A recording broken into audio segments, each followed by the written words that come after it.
வணக்கம். இன்றைய தினம் 27 மார்ச் 2024. டைம் வந்து 9:20 ஆகுது. செகண்ட் கேண்டில் போயிட்டுருக்கு. 46,723க்கு மேலே போச்சுன்னா பை. முதல் ரோபோலாம் செக் பண்ணிக்கலாம். 46,723க்கு மேலே போச்சுன்னா பை. 46,684 கீழே போச்சுன்னா செல். பை வந்திருக்கு. பார்க்குறோம், ரோபோவில் எடுத்திருக்கு. ரோபோவில் நமக்கு காட்டுது, எடுத்திருக்கு. ஒரு பை சிக்னல் எடுத்திருக்கு.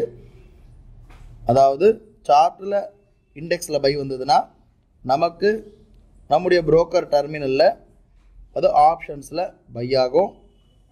ஒரு தடவை நம்ம அலைஸ் ப்ளூடைய டெர்மினலில் பார்க்கலாம். அலைஸ் ப்ளூடைய ஆர்டர் புக் பார்க்குறோம். 46,700 கால் ஆப்ஷன் வந்து 151.75க்கு நமக்கு பை ஆகிருக்கு. ஆல்கோ எடுத்திருக்கு. எம்டிஎம் பார்க்குறோம், நியூட்ரலில் இருக்குது. வெயிட் பண்ணி பார்க்கலாம். டைம் பார்க்குறோம், கரெக்டாக 10:02 ஆகுது. கரெக்டாக மேலே போயிட்டு நமக்கு வந்து டார்கெட் அச்சீவ் ஆகிருக்கு. ஆர்டர் புக் பார்க்குறோம், பை டார்கெட் 1 இருக்குது. டார்கெட் அச்சீவ் ஆகிருக்கு. அலைஸ் ப்ளூடைய டெர்மினலில் பார்க்கலாம். கிட்டத்தட்ட 151க்கு வாங்கினது 225, அதாவது 151 வாங்கினது 225க்கு நமக்கு டார்கெட் அச்சீவ் ஆகிருக்கு. எம்டிஎம் பார்க்குறோம், 1000 ரூபா இருக்குது. டைம் பார்க்குறோம், கரெக்டாக 2:45 ஆகுது. ஒன்ஸ் அந்த சிக்னலுக்கு அப்புறமா எதுவுமே வரல நமக்கு. ஸோ இன்றைக்கி ட்ரேடு வந்து 1000 ரூபீஸ் ப்ராஃபிட்டில் முடிஞ்சுது. பார்க்குறோம், ஆர்டர் புக் பார்க்குறோம். அலைஸ் ப்ளூடைய ஆர்டர் புக்கும் பார்க்குறோம்.